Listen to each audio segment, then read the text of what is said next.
પપ્પાને ઘરે ત્યાં ગામડે રહેવું હોય, વાઈફ ને પાલિતાણા રહેવું હોય, તો હવે મને આમ ઓલો ફીલ થાય કે મમ્મી પપ્પાની સાથે રહેવું જોઈએ અત્યારે, અને વાઈફ ન્યાય રહેવું હોય, તો હવે દ્વંદ ઉભો થાય કે ક્યાં શું કરવું. એટલે આમ જોઈ તો ફેક્ટ એમ છે કે મા બાપ છે એની અંદર ટ્રેક વધારે પડી ગયા હોય.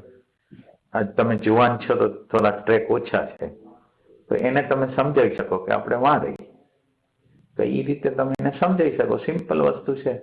એની ઓલા લોકો બેક નહીં આવી શકે, પણ આપણે તો એ બાજુ જઈ શકીએ એમ છે.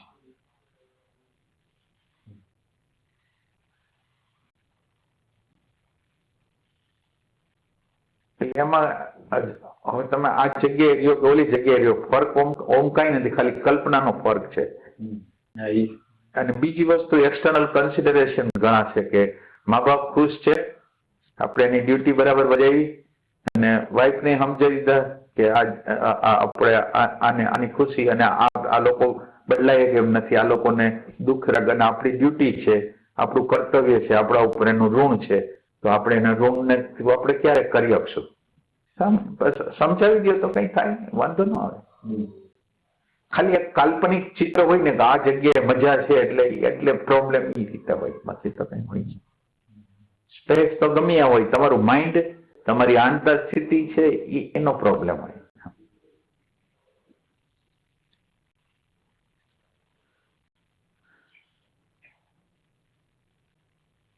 એમાં અઘરું કઈ છે નહીં.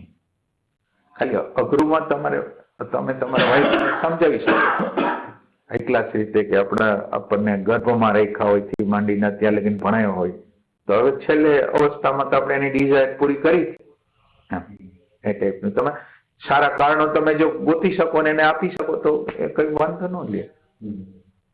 કે આપણે હવે એને કે આપણે 30-40 વર્ષનો ગાળો આપણે આમ આગળ જવા દઈ, અને આપણે છોકરા છે ને એને અમુક જગ્યાએ રહેવું છે ને આપણે અમુક જગ્યાએ રહેવું છે, તો આપણને સારું શું લાગશે? છોકરા આપણી યારે રહેશે ઈ કે કેવું સારું લાગશે? એટલે એ રીતે તમારી આગળ અન્ડરસ્ટેન્ડિંગ હોવી જોઈએ. એ અન્ડરસ્ટેન્ડિંગ એને આપણે શું કહેવાય કન્વિન્સ કરવાની હોવી જોઈએ. કન્વિન્સ એટલે પોઝિટિવલી, આમ નેગેટિવ ન થાય એના માટેની બધી તૈયારી કરીને.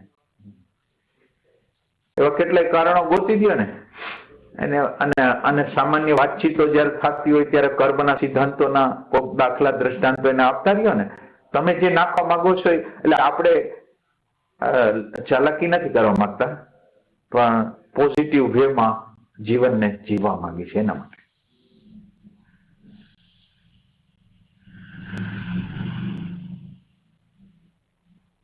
બરોબર. એને ચાલાકી ન કહેવાય ને. ના, એ કલ્યાણની વસ્તુ છે. કલ્યાણની વસ્તુ એટલે શું થાય કે બધા કોન્ફ્લિક્ટ નો એક અંત કરી છે. બીજો આપણને મનમાં એમ થાય કે આ ચાલાકી એમ કે મારે પ્રોબ્લેમો ઘટે એના માટે હું આવું કરું, એવું નથી થતું ને એમ એવું. ના, એટલે આની અંદર તો જોઈ એક તો નેગેટિવિટી નો થાય એક વસ્તુ, એક આપણે નિશ્ચયની ભૂમિકા આવી શકે. બે, એક આપણે એક્સટર્નલ કન્સિડરેશન કરી છે કે આપણને અહીંયા ગમે છે પણ મા બાપને ન્યા ગમે છે, તો આપણે આલો ન્યા રહી. ચાલાકી નહીં ગણી આપણે. ના, ચાલાકી એટલા માટે નથી ગણતા કે એક તો તમે માનો કે આ વસ્તુ તમે નથી કરતા તો શું થાય છે? કોન્ફ્લિક્ટ થાય છે. આમ રહેવું કે આમ રહેવું એમ. આ સંદર્ભ સિવાય એમ કે આપણે કંઈક આવું કરતા હોઈએ ને, હા, તો આપણને આમ ખબર હોય કે આવું કરવાથી આમ થશે, એને આવા કોઈ સારા અર્થમાં થતું હોય તેને એટલે આપણે ગુરજીએફની ભાષામાં એને શું કહે છે? નામ ઇંગ્લિશમાં નામ શું છે? Good house holder. Good house holder. અને ના, એના કરતા હજી એક વાક્ય છે એનો, ચાલાક ને શું કહેવાય? કનિંગ નહીં, પણ એમાં એક શબ્દ છે.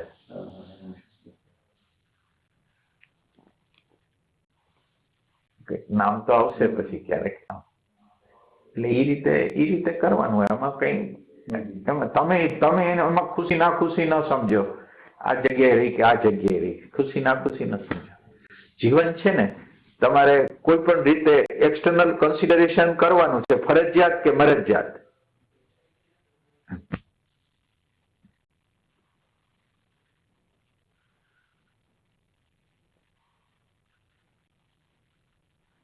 અને બીજાની ખુશી માટે જયારે કરી છે ત્યારે આપણને એક અલગ અલગ વસ્તુ હોય છે. બીજાની ખુશી માટે, એની ખુશી માટે કરી.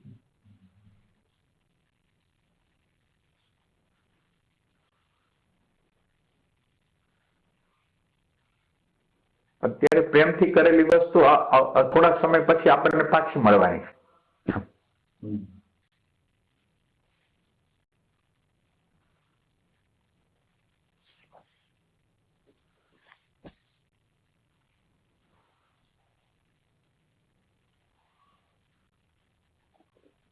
તમારે કઈ ભાઈ આપવું ખોલું, તમારે કઈ પ્રશ્ન હોય કરો, કઈ પ્રશ્ન કરો. સંજયભાઈ કીધું કે અમુક એવી સ્થિતિ હોય કે તમારી અંદર ખરેખર સંઘર્ષ ઉભો થઈ જાય કે હવે આ સાઈડ પસંદ કરું કે આ સાઈડ પસંદ કરું, અને તમારું દિલ દુખાતું હોય બધી રીતે એમ. તો એમ થાય કે ક્યારેક મન થઈ જાય એમ કે આમાં શું કરવું હવે એમ. એટલે કુદરત આ બધા પ્રસંગો એટલા માટે જ બનાવે છે, તમે વિવેક કરી શકો એના માટે જ બનાવે છે. એટલે કોન્ફ્લિક્ટ કરવા માટે નથી કે આ તમને કોન્ફ્લિક્ટ લાગે છે, તમને અમને જોતા આવડતું નથી. તમે બરાબર જોશો તો જે નિર્ણય થશે એ બરાબર જ થશે. અર્જુન આપણે કૃષ્ણ ભગવાનને બેયને સમજાવ્યા અને પછી લડાઈ થઈ તો એને સ્વીકાર્યું કે ન સ્વીકાર્યું? ટ્રાય બધી કરી દીધી. એક પાત્ર આ મૂળ પ્રશ્નના સંદર્ભમાં એક પાત્ર એવું હોય કે એ જે આખી પ્રકૃતિગત જેની સંસ્કારો અત્યાર સુધી પડ્યા હોય અને એ સમજવા તૈયાર ન હોય, અને એ જે માનો કે એક વ્યક્તિની જે ફિલિંગ્સ છે તો એનો વિચાર એ ન કરે, એ ખાલી એના સંદર્ભમાં એનો સેલ્ફ હોય, એની જે પ્રકૃતિ છે, એની ક્રોધની પ્રકૃતિ છે, કે પછી એને એક ચોઈસ જોઈએ છે, એક ફ્રીડમ જોઈએ છે. તો એને જે ધ્યાનમાં લે એમ કે સામેની વ્યક્તિ કેટલી પીડાય છે એ ધ્યાન એને નથી લેતા. તો એમ કે આમ એક પ્રકારે લોંગ ટર્મ પ્રોસેસ લાગે કે આજે એની અંદર થોડીક વેલ્યુ દાખલ કરી, પછી થોડીક વેલ્યુ પછી હવે કઈક રિઝલ્ટ મળે એમ. ત્યાં સુધી પ્રશ્ન પૂછનાર એમ કે વચ્ચે સેન્ડવિચ જેવી સ્થિતિમાં આવી જાય એવું લાગે. એમાં આપને એટલે હવે પ્રશ્ન આપણે એવી રીતે લઈ કે તમે એક વ્યક્તિને સમજાવો છો અને એ સમજતો નથી એની પોતાની રીતે, અને તમારાથી હાયર નો કોક તમને સમજાવે છે. તમે એ જ પરિસ્થિતિ જે વ્યક્તિ તમારી હારે ઓલો વ્યક્તિ કરે છે એવી જ પરિસ્થિતિ તમે કરો છો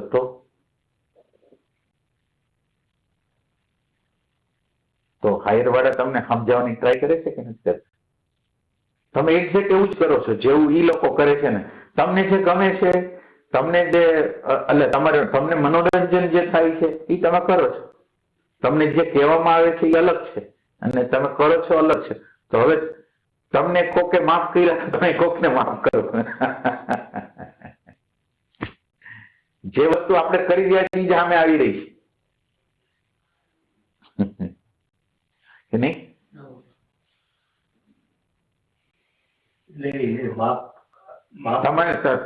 એ લોકો તો અજ્ઞાનમાં છે, તમે તો આ અધ્યાત્મની યાત્રા કરો છો છતાંય તમે એવું કરો છો કે જે તમને મનોરંજન જેવું લાગે, તમને ખુશી લાગે. એટલે જેમ ઈ તમારી દ્રષ્ટિમાં જેટલું અજ્ઞાન છે એના કરતા વધારે અજ્ઞાન તમારી અંદર જ્ઞાનની દ્રષ્ટિએ છે, તો એ તમને માફ કરે છે. તો પછી તમારે માફ કરવા તો જોઈએ. ભગવાન માફ કરવું એટલે ફરી પ્રયત્ન કરતા રહેવા, સમજાવવા. હા, સમજાવવાનો પ્રયત્ન કરવાનો, પણ એ મુજબ રહેશે એમ તમારે નહીં માનવાનું. તમારે તો કામ કરવાનું છે કે એ આમ કરે કે આમ કરે, તમને પ્રોબ્લેમ ન થાય એવું કઈક જ્ઞાન પ્રાપ્ત કરવું છે. આપણે આવું કરવું છે. અને આ બધા સંઘર્ષો એટલા માટે હોય છે કે તમે એ જગ્યાએ છો, એ જગ્યાએ છે. હવે કરવાનું શું છે? તમારું ટ્રાન્સફોર્મેશન. હવે ઈ ટ્રાન્સફોર્મેશન કરી શકે એમ નથી, તમે તમારું ટ્રાન્સફોર્મેશન કરી શકો એમ છો. તો તમે તમારા અણુ પરમાણુને ફેરવશો તો ત્યાં કઈક અસર આવશે. અસર આવે કે ન આવે, તમે મુક્ત થઈ જશો. અસર આવશે અને તમે મુક્ત થઈ જશો. એ ટાઈપની વસ્તુ છે. નો ઓબ્જેક્શન આપણી અંદર આવે ને, એ મહત્વની વસ્તુ છે. એટલે આપણી અંદર પ્રેમ ટેકો રહીએ. હવે આપણે આપણા મુજબ માનો કે ઈ એના મુજબ આપણને દઈ છે અને આપણે આપણા મુજબ દઈ છે, તો ફર્ક શું છે? આપણને એવું લાગે છે કે આપણને ઈ સમજતા નથી. કુદરત આવા સંજોગો શું કામ નિર્માણ કરે? તમે વિચાર કરો. હવે કટોકટીના, લાચારીના, તમે જીવનના બધા લોકોને તમે જોશો, કોઈને કોઈ પ્રકારની ઘરની અંદર લાચારીઓ છે. તો આ લાચારીઓમાં મૂકે છે શું કામ? કે એમાંથી તમે બહાર નીકળી આવો એના માટે મૂકે. તમારા આગ્રહને મૂકી દો, તમારી માન્યતાને મૂકી દો, તમારાપણું જે છે એને મૂકી દો. ઈ સેન્સ એનો છે.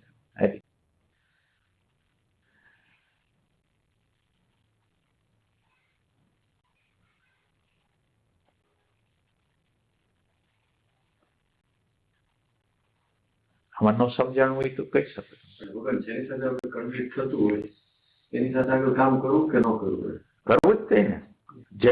જેટલો વ્યવહારની અંદર જેટલો કોન્ફ્લિક્ટ ઓછો થાય એના માટે તમને પોતાને ખબર હોય છે કે કોઈ ઇન્ફોર્મેશન, કઈ વાત કરવા દ્વારા એને ત્યાં પહોંચાડી શકશો. આપણે જે જગ્યાએ જવા માંગીએ છીએ એ જગ્યાએ, એ તો કઈ રાખવાનું.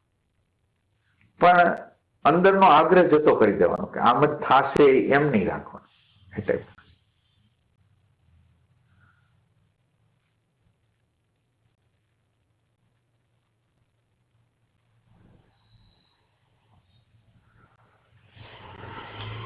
બધા હરખી જગ્યાએ જ ઉભા હોય છે.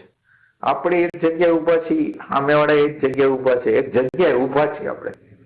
આમ જ થવું જોઈએ, આમ જ હોવું જોઈએ. કોઈ પણ પરિસ્થિતિનું સર્જન મારા અણુપરમાણુ જ કરે છે.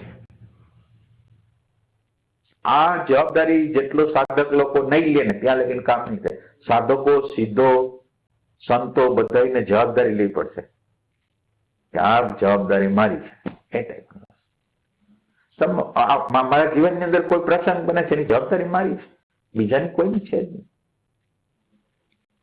મારે કોઈ કોન્ફ્લિક્ટ નો પ્રસંગ બન્યો તો જવાબદારી મારી છે કે મારી અંદર ક્યાં કચાશ છે એને સુધારો.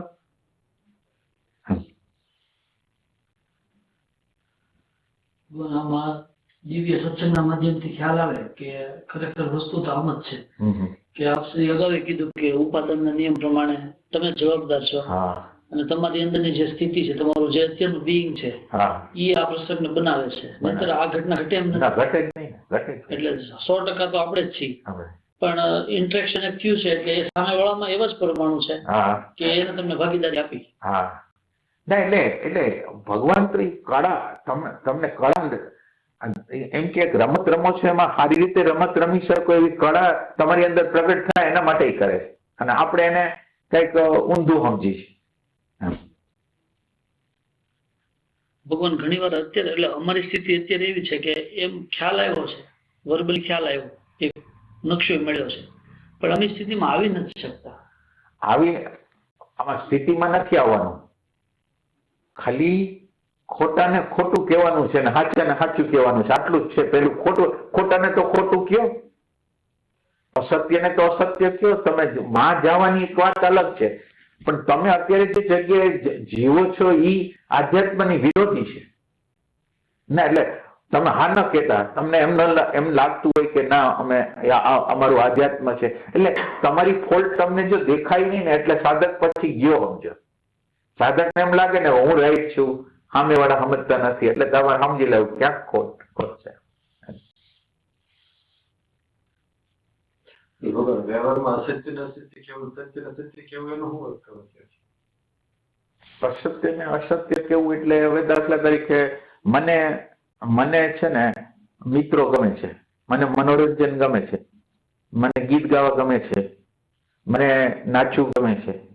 તો હવે આને હું એક ઓપ ન ચડાવું કે આધ્યાત્મ આટલું કરી શકું કે ને. આપણે બધી વસ્તુને આપણે જે કરતા હોય ને એને જસ્ટિફાઈ કરવાનું હોય છે. એ જસ્ટિફાઈ તો ન કરવાનું. એટલે અસત્ય ને અસત્ય એટલે મારી અંદર આ અસત્ય છે કે મને મનોરંજન ગમે છે અને આધ્યાત્મ, શુદ્ધ આધ્યાત્મ ગમતું નથી. હું જે કંપની ગોતું છું એના ઉપરથી જ મારું લેવલ ઓફ બીઈંગ નક્કી થઈ જાય. મને શું ગમે છે? મને પોલિટિક્સ ગમે છે, મને સતત રીતે સંઘર્ષમાં જીવવું ગમે છે, શાંતિમાં જીવવું ગમે છે, અન્ય ચર્ચામાં મારું જીવન જાય છે કે આની અંદર જીવન જાય છે. તો એ કે આપણી કંપનીમાં આપણી કંપની જે આપણે રાખી છે એમાંય વિવેક નથી રાખતા, તો હવે તો વધારે આશા તો શું રાખી?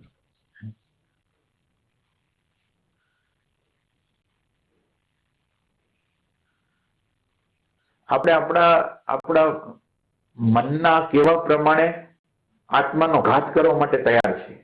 મનને ગમે છે એના માટે આત્માનો ઘાત કરવો હોય તો કરી નાખીએ, એ બરાબર ના કહેવાય. તો તમે એમ કબૂલ કરો કે મારે આત્મા નથી જોતો, તો કઈ વાંધો નહીં, તો તમે સ્વતંત્ર છે, કઈ વાંધો નહીં. તમે ન જોતો હોય તો ક્યાં સવાલ, પણ તમે ભ્રમણા ખોટે ખોટી કરો તો ઈ ન ચાલે.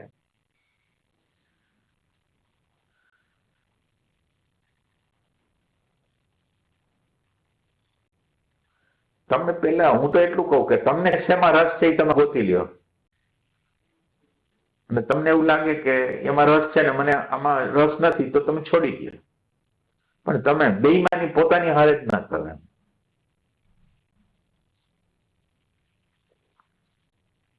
એટલે સાચા સાધકનું લક્ષણ તો ઈ છે કે ખોટાને ખોટું કેવું ઈ સાહસ છે.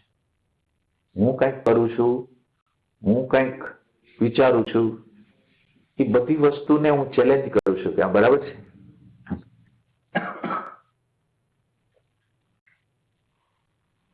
એટલે આપણી આગળ હાવ કોમન જાગૃતિ નથી હોતી. માનો કે તમને બતાડવા વાળા છે કે તમે તમારી આ જગ્યાએ તમે ભૂલ કરો છો, છતાંય તમે ભૂલ કરવા માટે તૈયાર છો. એનાથી વધારે તો કઈ થઈ શકે એવું નથી.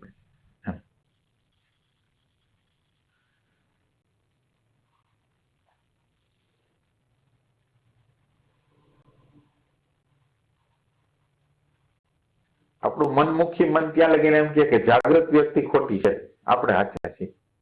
તો આ મનનો ભરોસો કરાય કે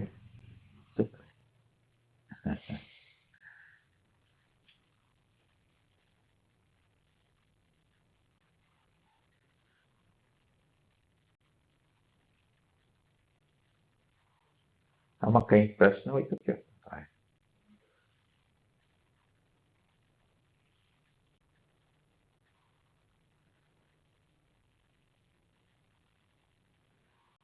ભૂલનું દર્શન ન થાય ને. ઓબ્ઝર્વેશન છે એ તમને નિત્ય નિરંતર તમારી ભૂલ બતાવવાનું, સાચું ઓબ્ઝર્વેશન તમારી ભૂલ બતાવે.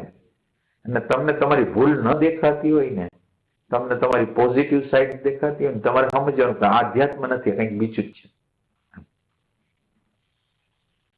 બાકી તમે જો ઓબ્ઝર્વેશન ઓથેન્ટિક હોય ને તો તમને ક્યારેય એવું નહીં લાગે કે તમે બરાબર છો, ક્યારેય નહીં. આ સાધુ સંતો આગળ જે છે ને એને એમ નહીં લાગે કે અમે બરાબર છે. હજી આમાં વધારે સુધારો થઈ શકે એમ છે, હજી વધારે સુધારો થઈ શકે.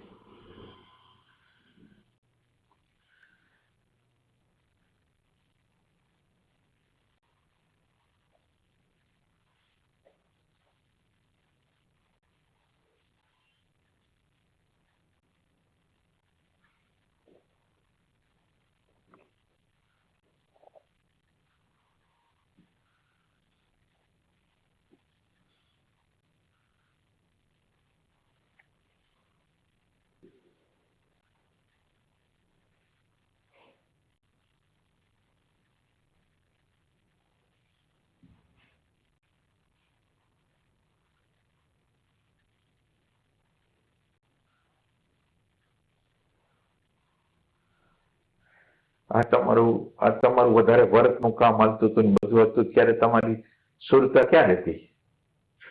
ભગવાનને યાદ કરતો સતત. એક મંત્ર મેં રાખ્યો કે એ મંત્ર ઓમ નમો ભગવતે વાસુદેવાય.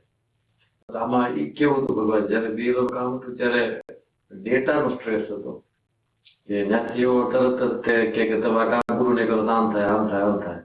એમાં ઘણા લોકો સુસાઇડ કર્યો છે, 28 લોકો ગુજરી ગયા. પણ ત્યારે એ જે સ્ટ્રેસ હતું ને એ ડેટા નો હતો. બરાબર. તમારી અંદર ડેટાથી ભય ઉત્પન્ન કરી દે, તમારી અંદર ડેટાથી સ્ટ્રેસ ઉત્પન્ન કરી દે. બરાબર. પણ મદદ ભગવાનને પ્રાર્થના કરતો કે ભગવાન અત્યારે, અને મને એમ લાગ્યું કે મારી પર કામ કરવાનું છે. ગામ લોકો હારે જે કોમ્યુનિકેશન કરવાનું એ મારું વીક હતું. બરાબર. એટલે મને આખા ગામમાં મોકલ્યો, ઘરે ઘરે મોકલ્યો. બરાબર. અને ઘરે ઘરે જઈને બધા સાથે વાતચીત કરતા શીખવાડ્યો. બરાબર. કે કેમ કરવું, કેમ એ લોકોને ડીલ કરવી. બરાબર. એમની પાસેથી બધું જે ડેટા હોય મેળવવાનું. બરાબર.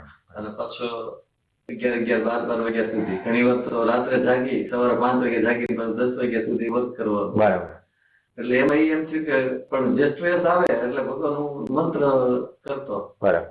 પ્રાર્થના કરતો, ભગવાન આ તું સંભાળી લેજે, મારું કઈ તાકાત નથી. એટલે એમાં તમને શું લાગતું હતું કે તમે શું નથી કરી શકતા ત્યારે? એટલે આ ડેટાથી જે સ્ટ્રેસ ઉભું નતું થતું ને એટલે ભય લાગતો હતો. એટલે ભય લાગતો. બરાબર. એટલે મારી પાસે પ્રાર્થના સિવાય બીજો કોઈ રસ્તો નતો. બરાબર. અને કા પછી હું પ્રયાસ કરું પણ એ પ્રયાસ ના એટલે એ વખતે પ્રયાસ ન થઈ શકે એવું હોય એટલે પછી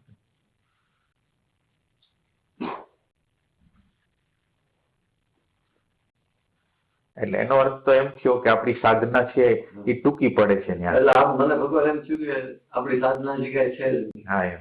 તો ડેટાથી આવી ઇફેક્ટ ચાલુ થાય ને આપણે જે કઈ કરી નથી શકતા એટલે એમ લાગે કે આ જે આપણે સાધના જે ઝીરો છે એવું લાગે છે.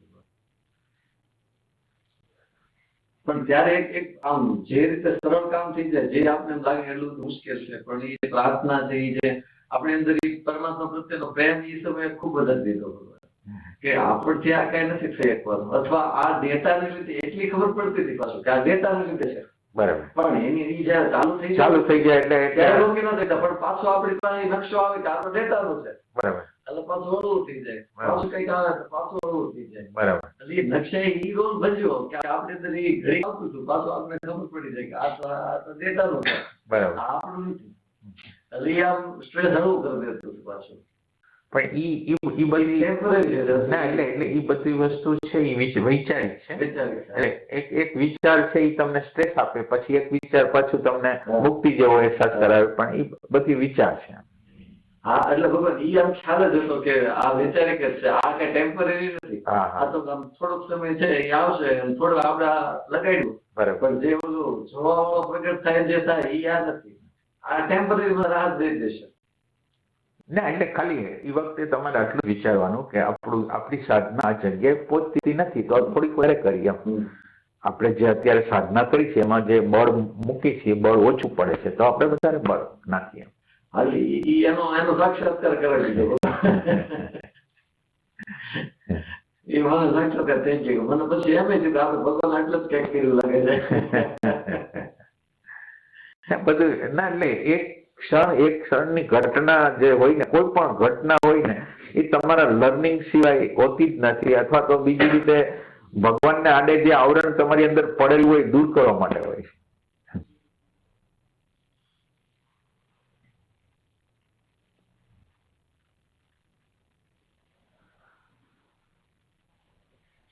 આપણે આમ જાણતા હોય ભગવાન કે આ તો ડેટાથી જ ઉભું થયેલું છે. આમ નકશાને લીધે આપણને ખબર પડી ગઈ કે આ તો આ જે ડેટા આવે એટલે એ તમારે છે ને અનકોન્શિયસ માં વયું ગયું છે. એટલે તમે બહારથી તમે ગમે એટલું કહો કે આ બધું છે ડેટા અંદર ઘૂસી ગયું છે ભય. અંદર જે સિક્યુરિટી નો ભય છે ને એ અંદર વયો ગયો છે અને એ અત્યારે ખબર પડે કે અંદર આ પ્રકારના ભયો છે ખરા એમ બસ એટલી આપણને ખ્યાલ આવે.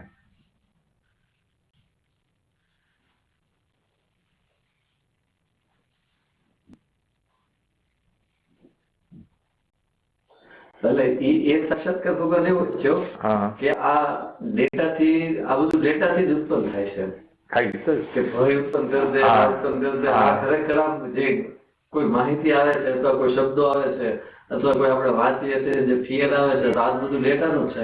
એવો સાક્ષાત્કાર ક્લિયર થઈ ગયો. આ ડેટા ક્લિયર નો કહેવાય છે યાર, હજી ક્લિયર નહીં. બરાબર છે તમે બૌદ્ધિક રીતે ક્લિયર છે બાકી ઓમ ક્લિયર નથી. જોવાની દ્રષ્ટિએ ભગવાન આમાં એ રીતનું છે કે દાખલા તરીકે રાકેશભાઈ સંઘર્ષ અંદરથી થયો એને સ્વીકાર્યું નહીં કે કામ મારા આવ્યું છે એટલે એને એમ થયું મારે અવસ્થામાં જ રહેવું જોઈએ. તો ખરેખર એમ જોવું જોઈએ કે આ અત્યારે ખરેખર અંદર ભય છે કે જે છે એ સ્વીકારશે તો સંઘર્ષ નો મૂવી છે એટલે સાધના સાઈડમાં મૂકી દીધી. આ જે ભગવાન એ રીતના થઈ પણ એ વખતે એની અંદર તાકાત ન હોય તો શું કરે? એ સમયે સામે ઉભો તાકાત ન એટલે મંત્ર ચાલુ કર્યો હતો. એટલે એ વખતે એની આગળ શક્તિ ન હોય તો આપણે બિચારાને ફરજિયાત તો નો કહીએ કે તમે રાખો. ભગવાન કહું એ રસ્તો એ બરોબર છે. ના એટલે એ વખતે તમે પહોંચી શકો છો કે નહીં એ સવાલ એ નથી કે આદર્શ શું છે, તમે જગ્યાએ પહોંચી શકો છો કે નહીં. જો ન પહોંચી શકતા હોય તો બીજા સાધનો લેવાના એટલે એમાં કોઈ પ્રોબ્લેમ નથી. ધારો કે તમે તમારી એ વખતે ક્ષમતા છે કે હાલો કરી અગિયાર છો તો કરો, પણ એમ કે તમને કહેવામાં આવ્યું છે ને તમારી તાકાત નથી તો એ ખોટી વસ્તુ છે. એટલે તમે સ્વીકાર કરો કે હું પહોંચી શકું એમ નથી તો જાઓ ત્યાં. એ સમય તો ખબર મને તો પ્રાર્થના જ બેસ્ટ લાગી અને મેં કીધું આ ડેટાથી જે રન કરે છે અંદર એની જગ્યાએ હું આ મંત્ર સાથે એટેચ રહેવા માંગુ છું. જેવું એવું આવે એ ભેગું એ મંત્રનું હું ચાલુ કરી દઉં. મને ખબર છે કે ઓલું ડાયરેક્ટ હું નથી જોઈ શકતો. આ એટલું બધું આવી છે કે એટલે ત્યાર પૂરતું એ બરાબર છે. પછી તમારે એવી શક્તિ મેળવવાની છે કે ડાયરેક્ટ રીતે આવી શકાય એવી શક્તિઓ ધીરે ધીરે વધારે સાધના કરીને કરવાની.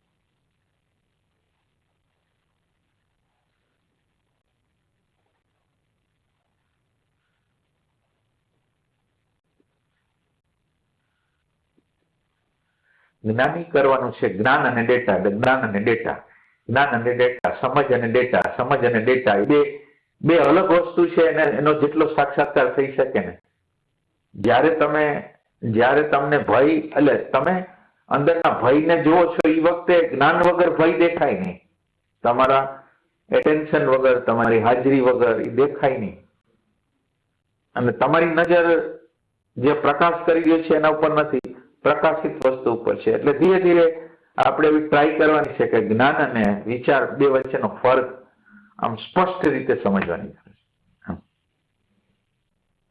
જે સમયે જે વસ્તુ પ્રકૃતિની એક વસ્તુ પ્રગટ થઈ રહી છે ત્યારે એ પ્રકૃતિ છે, ત્યાં પ્રકૃતિને તમે જોવો છો પણ પ્રકૃતિને પ્રકાશિત તો જ્ઞાન કરે છે, તમારું એટેન્શન કરે છે. એના તરફ તમારી નજર નથી જતી, આના ઉપર વધારે જાય છે.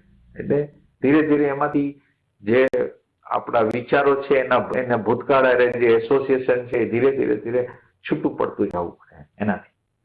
દાખલા તરીકે એક ઘટના આમી ઘટી ગઈ, આપણે એટેન્શન એને બતાવી દીધું છે. હા, એક સેકન્ડ આપણે અંદર કહી દીધું કે આ તમારી અંદર અત્યારે આમ છે, આપણે અંદર આવું થઈ ગયું છે. હા, હવે આપણે વિચારો શરૂ થઈ જાય એને હટાવવા માટે કે આમ કરી નાખો કે આમ કરી નાખો કે આમ કરી. એક વસ્તુ કામ નથી આવતું એ આપણે નહીં. તમારે જે થાય છે ને કે આમ કરી નાખીએ, આમ કરી નાખીએ, આમ કરી, બસ એ સ્ટોરી છે, એને તમારે સાંભળવાની છે જુદા થઈ. એ તમે બની નથી જવાનું. તમે બની જાઓ છો એટલે આ ઘટના ઘટી ને એટલે અંદરનો બબડાટ ચાલુ થયો. આ જે બબડાટ છે એ ચાલુ થયો. હવે બબડાટને તમે જેટલા અંશમાં શ્રવણ કરી શકશો ને એટલા અંશમાં તમારી મુક્તિ છે. એટલે હું જે પ્રયાસ કરું છું એને જોઉં છું. હા, એટલે હવે તમારે નહીં અંદરથી એમ કે ને આમ કરવું છે, આમ કરવું છે, આમ કરવું છે, એનાથી થોડું સેપરેશન કરી દો એટલે તમને બહુ સારું લાગશે. એટલે એટેન્શન બાજુ આપણે જાવી એટલે આમ એ વિચારક છે. આમ એ વિચારક છે જે પછી દાખલા તરીકે ઘટના બની છે અને હવે ઘટનાનું ઇન્ટરપ્રિટેશન અંદર ચાલુ થાય છે. હા, એ વિચારક છે. એ વિચારક છે, અંદરના વિચારોમાંથી ગોતીને કાઢે છે અંદરથી. એટલે એને કઈક કેવું છે, હવે ઓને કઈક સંભળાવવું છે, એટલે પ્રકૃતિને તમને સંભળાવવું છે અને પ્રકૃતિને તમને સંભળાવવું છે પણ તમે એને બે ડેટા બે જુદા પડો તો તમે એની સ્ટોરી સાંભળી આપો. અત્યારે તમે ડેટા બની ગયા છે, તમે એની સ્ટોરી નહીં સાંભળ્યો એટલે મુક્તિ નથી. પ્રશ્નની સામે તમે નથી આવ્યા એટલે મુક્તિ નથી. પ્રશ્ન શું છે એ ખબર નથી, પ્રશ્ન વિશે હાલે છે અત્યારે. પ્રશ્ન વિશે આમ કરવું છે, આમ કરવું છે, આમ કરવું છે, આમ કરવું છે, એમ. લગભગ સ્ટોરી વિચારક નો મળાવશે કે કોણ મળાવશે? હે, કોઈ પ્રશ્ન છે? ના, સ્ટોરી તો એ આપણા અંદરના અંતર્યામી સંભળાવવા માંગે છે જેથી એને મુક્તિ મળે. એટલે એ વિચારક સમજાવશે સ્ટોરી? ના, વિચારક બોલશે, તમારે સાંભળવાની. વિચારક બોલશે, એના પોતાના અંદરના જે અહંકાર, વિચારો, આગ્રહો, માન્યતાઓ છે એ પ્રમાણે કરશે.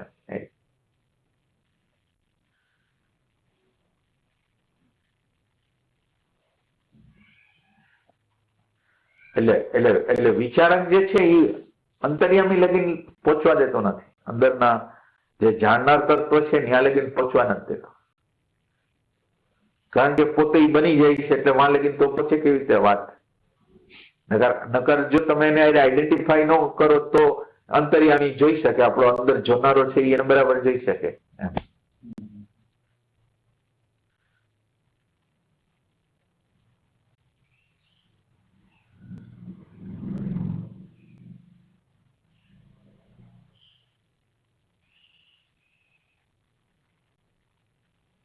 હમણાં ભગવાન કૃષ્ણમૂર્તિનો વાતો હતો એટલે એ એમ કહેતા કે દ્રશ્ય અને દ્રષ્ટા બંને એક છે. હા, દ્રશ્ય ને દ્રષ્ટા. ઓબ્ઝર્વ ઇઝ ઓબ્ઝર્વ એટલે એનો અર્થ શું થાય? એમ ઓબ્ઝર્વ ઇઝ ઓબ્ઝર્વ. પેલા મને એવું દ્રષ્ટા છે ને એ આપણું એટેન્શન નું તત્વ લાગુ છું. કૃષ્ણમૂર્તિ એ રીતના કીધું કે નિરીક્ષક છે એ દ્રષ્ટા છે અને જે દ્રશ્ય છે જે બહાર ઘટી રહ્યું જે જોવે છે વિચાર ને એ દ્રશ્ય એને દર્શાવ્યું છે. એટલે શું? એટલે વિચાર ને વિચારક છે ને જોવે એટલે ઓબ્ઝર્વર ઇઝ ઓબ્ઝર્વ એટલે કે વિચારક ને જોવે છે ત્યારે આ ઘટના બનશે ને. એ બહાર એક ઘટના છે પછી વિચારક ચાલુ થાય છે એટલે ઓબ્ઝર્વ ઇઝ ઓબ્ઝર્વ એમ કહેવા માંગે છે. ઓબ્ઝર્વ ઇઝ ઓબ્ઝર્વ એટલે શું થાય કે આ તમે માનો કે એક ઘટના તમે જોઈ અને એના વિશે બબડાટ કરે છે ને એને ઓબ્ઝર્વ કરવાનું. તો ઓબ્ઝર્વ એટલે વિચારક છે એ અત્યારે વિચારક છે એ પોતાના કલર ચડાવે છે અને વિચારક જે કલર ચડાવે છે એને કોઈક જોવા માંડે ને એ observe is observe. Observe is observe એ ટાઈપની વસ્તુ છે. Observer is observe. હા, એટલે અત્યારે જે ઓબ્ઝર્વેશન કરે છે એને ઓબ્ઝર્વ ઓલો અંદરનો જે છે ભાનનું તત્વ કરે છે. દાખલા તરીકે કોઈની સાથે કન્ફ્લિક્ટ થયું છે અને પછી નેગેટિવિટી બધું ચાલુ થાય છે તો આ નેગેટિવિટી ની બધું જે ચાલુ થાય છે એ ભગવાન વિચારક દ્વારા વિચારક છે.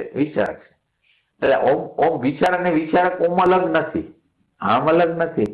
એટલે અત્યારનો વિચારક થોડી વાર પછી બીજી વસ્તુને કરશે.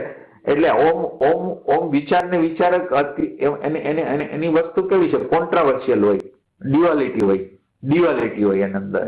કે આમ થતું હોય તો વિચારક નો એક ભાગ આવીને એમ કે આમ નો કર, અને આમ થતું હોય તો એમ કે આમ નહીં. તમે ઉદારતા બતાવો છો તો એમ કે તમને ઉદારતા શું કામ બતાવો? પછી ઘરનું એનું ક્યાં રહેશે? અને તમે મને કંજુસાઈ કરો તો તમને એમ કે તું કંજુસાઈ કરીશ તો શું થાય? એક્સટર્નલ કન્સિડરેશન તો થતું નથી. તો બે વસ્તુ એટલે જયારે કયા પ્રકારનો વિચાર છે એનામાં કયા પ્રકારનો અંદરનો વિચાર એને પકડી લેશે ઈ એની વસ્તુ છે. આમ ભગવાન વિચારક છે ડેટાનું સઘન રીતે અંદર વ્યૂ જવું એમાંથી જ બનશે. અનકોન્શિયસ નો વિચારક વિચારક કેવી રીતે વિચારક જ છે. એટલે એમ વિચાર છે દાખલા તરીકે, પણ જે એના આ ટ્રેક છે આમ તો ટ્રેક જ વિચાર જ છે જે ટ્રેક પડી ગયો છે. હા, બસ વિચાર એટલે ભૂતકાળની જે બિલીફ સિસ્ટમ છે એ આમ અનકોન્શિયસ માં જે ડેટા વયો ગયો એ વિચારક બનશે. એ વિચારક એટલે વિચારક છે. એ ખાલી દેખાવ કરે છે વિચારથી અલગ હોવાનો. વિચારક દેખાવ કરે છે કે પોતે એનાથી અલગ છે, પોતે એનાથી અલગ નથી. આ અજ્ઞાન ચડી જાય એટલે આપણું અજ્ઞાન ગયું. અજ્ઞાન આટલું જ છે કે વિચારક એનું જે વિશ્લેષણ જે કરે છે ને વિચાર ઈ જે વિશ્લેષણ કરે છે એ વિચારનો જ ભાગ છે. અને વિચાર ઈ હું જ છું. વિચાર છે હું વિચાર સિવાય બીજું શું છું? ભલે આપણે માનતા હોય આત્મા પરમાત્મા, પણ આપણે ઈ છીએ નહીં. અત્યારે ફેક્ચ્યુઅલ ઈ નથી. ફેક્ચ્યુઅલ આપણે વિચાર છે. અને તમે વિચાર જ હો તો હવે વિચારકની જરૂર શું પડે? જે છે એ વિચાર, માનો કે વિચારક છે એ ઇન્ફોર્મેશન કાઢશે વિચારમાંથી જ કાઢશે. તો વિચાર તમે છો એવી સમજ થાય તો વિચારકનું મૃત્યુ થાય.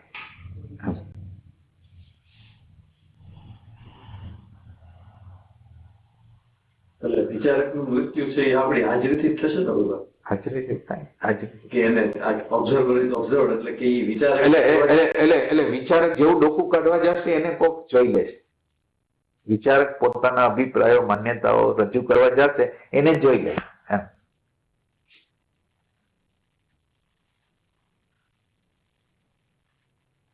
તો ભગવાન જે લોકો જાગ્યા હશે તો આપની સ્થિતિ ભગવાન એવું છે કે આપણે આપની અંદર વિચારનો નાશ થઈ ગયો છે કે પછી વિચાર ચાલુ જ રહે? ના ના, વિચાર કોઈ પ્રોબ્લેમ નથી. વિચાર પોતે કોઈ પ્રોબ્લેમ નથી. વિચારને તમે જે મૂલ્ય આપો છો એ પ્રશ્ન છે.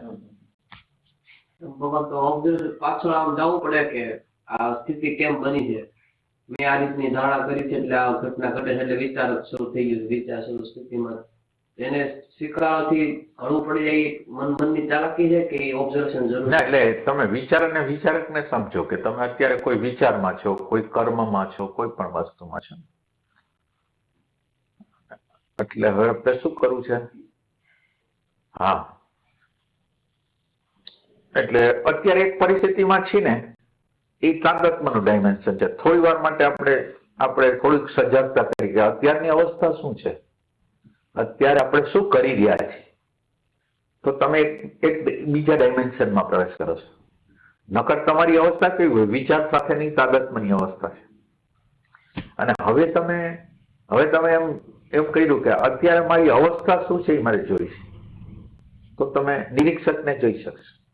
નિરીક્ષક અત્યારે કઈ પોઝિશનમાં છે એને તમે જોઈ શકશો. આમ ભગવાન એક વિચાર છે કોન્ટ્રા એમથી વિરુદ્ધનો વિચાર છે. આ તો નિરીક્ષક થયો જ તે જે વિરુદ્ધ વિચાર છે. પણ ઘણી વાર સહાયક વિચાર હોય એ નિરીક્ષક જ છે ને? નિરીક્ષક કે સારું વિરુદ્ધ ગમતું હોય હા, અને એનો વખાણ કરતો હોય અંદર કે આ બરાબર કર્યું છે. તો આ એ વિચાર એટલે ખુશી મળે છે એટલે ના ખુશી મળવાની ને. એને ખુશી અત્યારે મળે છે, માનો કે એનો સપોર્ટિવ છે તો એટલે ના ખુશી મળવાની છે. એટલે સુખ દુઃખ ના ચક્કર તો ત્યાં રહેવાના જ છે. સુખ ને લીધું એટલે દુઃખ આવવાનું જ છે. ટૂંકમાં વિચારને જે સુખ આપે છે, વિચારને દુઃખ આપે છે, એ બે વિચાર છે. અને વિરુદ્ધ છે, વિરુદ્ધનો વિચાર રજૂ કરે છે એ વિચારક છે, સપોર્ટનો વિચાર કરે છે એ વિચારક. નિરીક્ષકની અવસ્થા એટલે અસર. નિરીક્ષકની અવસ્થા એટલે અસર. ના, એટલે અત્યારે જે પોઝિશનમાં છે, અત્યારે દાખલા તરીકે કંઈક પ્રયત્ન કરી રહ્યો છે, જાગૃતિ માટે પ્રયત્ન કરી રહ્યો છે કે કોઈ પણ વસ્તુનો પ્રયત્ન કર્યો છે અથવા કોઈ આઈડેન્ટિફિકેશન કરવા માટેની તૈયારી કરી રહ્યો છે, તો એ બધી વસ્તુ એ ખબર પડે એ નિરીક્ષકને જોયો કહેવાય. એટલે માનો કે તમે ધ્યાન કરો છો, આંખ વીંચીને ધ્યાન કરો છો, તો ધ્યાન કરો છો ત્યારે તમારું લક્ષ્ય ક્યાં હોય છે? ઓબ્જેક્ટ ઉપર, શ્વાસ ઉપર, ફલાણા ઉપર. હવે ઈ શ્વાસ ઉપર તમારું ધ્યાન છે, પણ શ્વાસ ઉપર જેને ધ્યાન કેન્દ્રિત કર્યું છે એની પોઝિશન શું છે એ ખબર નથી. એ તમે પાછળ બેક આવશો તો થાય. દરેક વખતે તમારે આ કરવાનું. કોઈ ઘટના ઘટી ગઈ છે ને એના વિશે અભિપ્રાયો ચાલુ થઈ ગયા, અભિપ્રાયો જે ચાલુ થઈ ગયા તો એને જોવાની ટ્રાય કરવાની. એટલે રોકવાના નથી પણ એને જોવાના પ્રયાસ કરવાના. એ વખતે શ્વાસ ઉપર આવવાનું એની કરતા જોવું perfect નથી. ના, એટલે એક ડાયમેન્શન નો ભેદ તમને સમજાઈ જાય. અત્યારે હમણાં લગીને હું જે સાધના શ્વાસ ઉપર ધ્યાન રાખીને કરતો હતો અને શ્વાસમાંથી જયારે ખેંચાઈ જતો હતો ત્યારે અંદર કોન્ફ્લિક્ટ થતો હતો કે કેમ રહી નથી શકતો, કેમ ના. હવે કેમ નથી રહી શકતો એને તમે જોઈ શકો. એ વિચારક જ છે. હા, એ વિચારક.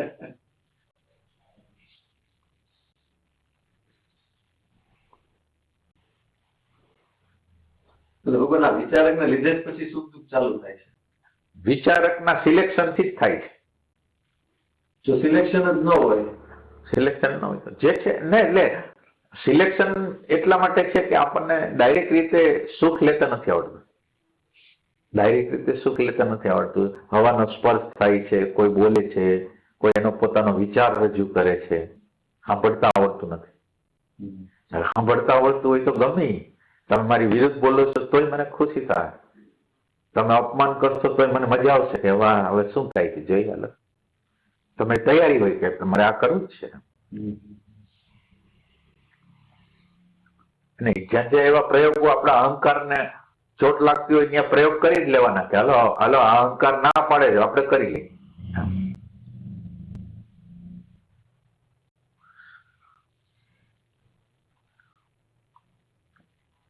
તો ભગવાન સંપૂર્ણ સાધના વિચાર અને વિચારકની જ છે.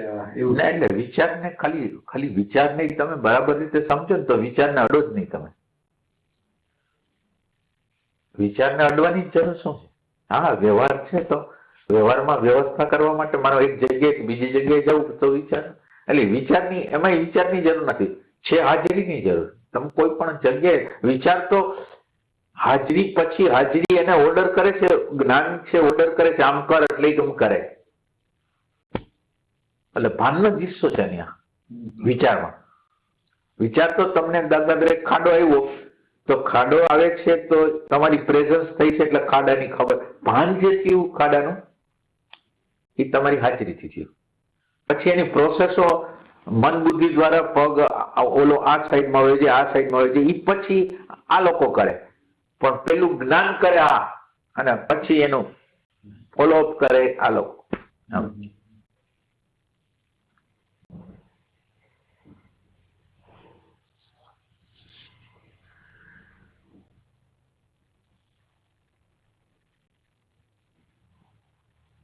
ભગવાન એમ કે છે કે રમણ મહર્ષિની વ્યાખ્યા 2B માત્ર હોવું, હોવું ને જોવું. આ તમે ઘણી વાર સત્સંગમાં પુરુષોત્તમ વાત કરો છો. તો ભગવાન એની પહેલાની જે આ ક્રિયા છે કે 2B માં રહેવા માટેની, એની આખી પ્રોસેસ હોય ને. ના, એટલે 2B માં 2B એટલે તો ફ્રી છે, ઓલા અણુ પરમાણુ થી ફ્રી છે. 2B એટલે હોવું છે, આપણું જે હોવું છે એ અણુ પરમાણુ વાળું નથી. હવે એ 2B ને ચોટેલા અણુ પરમાણુ છે એ ઉખેડવાની પ્રક્રિયા છે ને એ સાચા છે. એટલે આપણે જયારે હોવાપણામાં આવી છીએ તો હોવાપણાને અમુક અણુ પરમાણુ વળગેલા હોય છે. એટલે દાખલા તરીકે તમે વિચારને જોતા હોત તોય તમને વળગેલા છે, વિચારકને જોતા હોત તોય વળગેલા છે. એટલે એ જે વળગેલા છે એ તમને દેખાય જાય ને તમે એનું સેપરેશન કરો, ત્યાંથી એ અણુ પરમાણુ તમારાથી છૂટતા જાય એ ટાઈપે. એટલે આ 2B સુધી પહોંચવાની યાત્રા છે આખી. હા, 2B હોવું, શુદ્ધ હોવું, શુદ્ધ હોવું. રમણ મહર્ષિ જે કે છે એ હા, શુદ્ધ હોવાની વાત છે. શુદ્ધ હોવાની છે. એટલે હોવું એટલે પેલા હોવા માટે જ બધો પ્રયાસ કરવો. એટલે આપણે સીધું ડાયરેક્ટ રીતે હોવાપણાને અડતા નથી. એટલે પ્રેઝન્ટ મોમેન્ટમાં આવી છે. પ્રેઝન્ટ મોમેન્ટની અંદર, શ્વાસની અંદર, નાભીની અંદર કે ગમે તેની અંદર આવી છે. હવે ડાયરેક્ટ રીતે હું અડી નથી શકતો એટલે હું શું કરું, શ્વાસ ઉપર જાઉં. તો શ્વાસ ઉપર જે જાય છે એ કોણ છે એ ખબર નથી અત્યારે, પણ શ્વાસના નિમિત્તે એ હાજર થાય છે. એ ત્યાંથી સ્ટાર્ટિંગ થાય છે સાધના.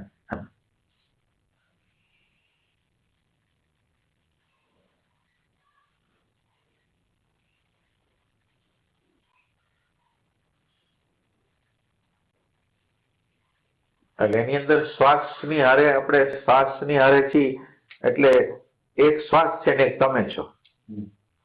શ્વાસ દ્વારા તમારી પ્રેઝન્સ થાય છે, અને પ્રેઝન્સ થાય છે એટલે પ્રેઝન્સ ની અંદર કંઈક ખબર પડે છે, તાદાત્મ્ય કંઈક તૂટે છે, એ ટાઈપની વસ્તુ છે. પણ એની અંદર દેખાય છે તો ઓબ્જેક્ટ જ એમ.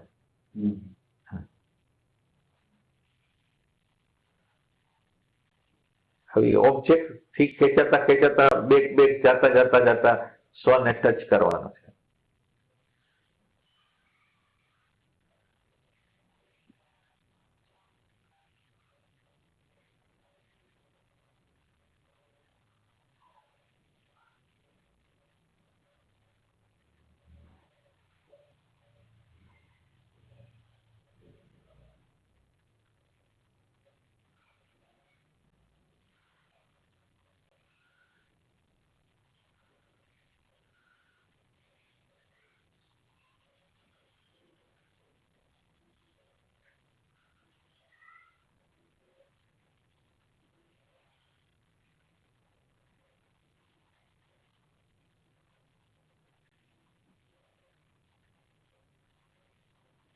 વિચારને જ્યાં લગી જોઈને નિર્વિચાર અવસ્થા મહત્વની નથી.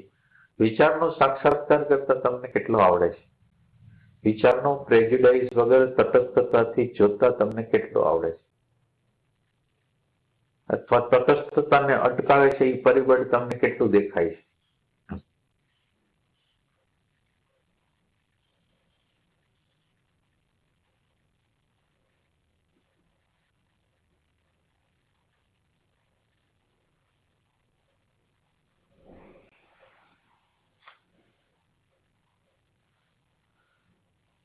ભગવાન અત્યારે દાખલા કોઈ પ્રશ્ન જ નથી આપણા જીવનમાં, બધું સુખ બધી રીતના શાંતિ. હમણાં ધ્યાનમાં બેસવું છે તો ધ્યાનમાં બેઠા એ જે વિચારો આવે છે કારણ ઘરના બધા હોય, કોઈ એમ હોય નહીં ભગવાન એને કઈ રીતના એની તો કઈ રીતના કામ કરો? ફરીથી બોલો. કોઈ પ્રસંગ નથી, કોઈ એવું કઈ જીવનમાં બધી રીતના બધું ઓકે છે. આપણે એમ છે કે અત્યારે આપણે ટાઈમ ધ્યાનમાં વિચારીએ તો શ્વાસ ઉપર જોઈએ તો શાંત બેસી, એટલે જેવા ત્યાં થોડી વાર રહે મન શાંત, તો પછી પાછું તરત શરૂ થઈ જાય વિચારો સતત. એટલે વિચારમાં આમ કઈ લેવાનું ન હોય એવું લાગે. હા, પણ ભલે વિચારમાં કઈ લેવાનું ન હોય, પણ વિચારો પ્રત્યેનો અભિગમ તમે આમ છે કે આમ ન હોવું જોઈએ એમ તમે કેમ રાખો? એ માનો કે તમારી સામે આવે છે ને એને જે રીતે જેવા હોય એવા એ તમારી સામે આવીને વયા જાય છે, તમારી સામે આવીને વયા જાય છે. તમને પ્રોબ્લેમ શું કામ કરો? તમે એના પ્રત્યે પ્રોબ્લેમ કેમ કરો છો કે આમ શું છે કેમ છે? ખાલી તમારે જે કરવાનું છે એ સેપરેશન જ કરવાનું છે, તમારે એને ચેન્જ નથી કરવાનું. સેપરેશન નો અર્થ શું થાય? વિચારો છે એનું વેલ્યુએશન ઘટતી જાય, આ બાજુ એટેન્ટિવનેસ છે જોવાની ક્ષમતા છે એ વધતી જાય, અને એ એટેન્ટિવનેસ દ્વારા આની અંદરનું આઈડેન્ટિફિકેશન છે એનાથી જુદા પડવાની પ્રક્રિયા થાય. એટલે જેટલું અંશે આ જોનાર વધારે પ્રગટ થતો જાય એમ આની વેલ્યુ પાછી ખેંચાતી જાય તો તટસ્થ ઓબ્ઝર્વર આવશે.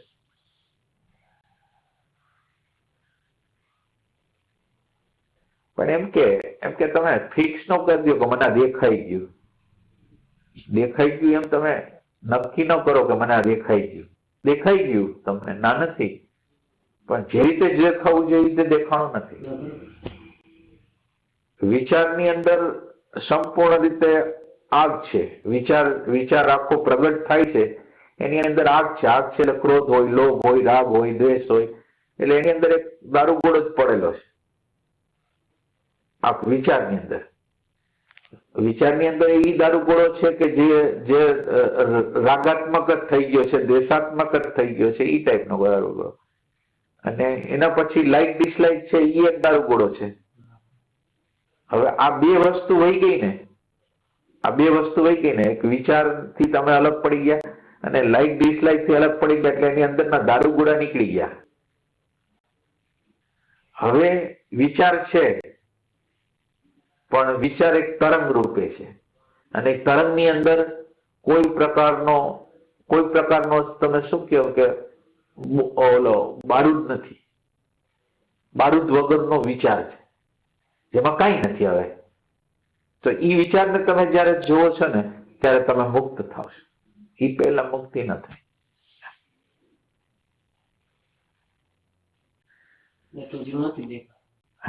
એટલે એ અઘરું હોય છે. પેલું તો શું થાય કે આ બધા રિએક્શનો જે આવે છે ને એ સેન્ટરોમાંથી આવે છે, ચાહે ઇમોશનલ, ચાહે ઇન્ટેલેક્ચ્યુઅલ, ચાહે ઇન્સ્ટિંક્ટિવ. હવે તમે તો અત્યારે એમ માનો છો કે મારામાંથી આવે છે, એટલે પેલું તો એવી જગ્યાએ જવું પડશે ડિસ્ટન્સ કરીને. એ જે જગ્યાએથી બને છે એ જગ્યાને તમે પેલા પરિચિત થાવ કે આ તો અહીંથી બને છે, આ કઈ મેં નથી કર્યું, યંત્રના આ વિભાગમાંથી પ્રગટ થયું છે, મારું છે જ નહીં. એટલે એ જાણવાની જરૂર છે. સેપરેશન કરતા કરતા એક જગ્યા આવશે કે ત્યારે યંત્રથી પણ તમને જુદાઈ લાગશે. આ હું નથી, આ બની ગયું છે.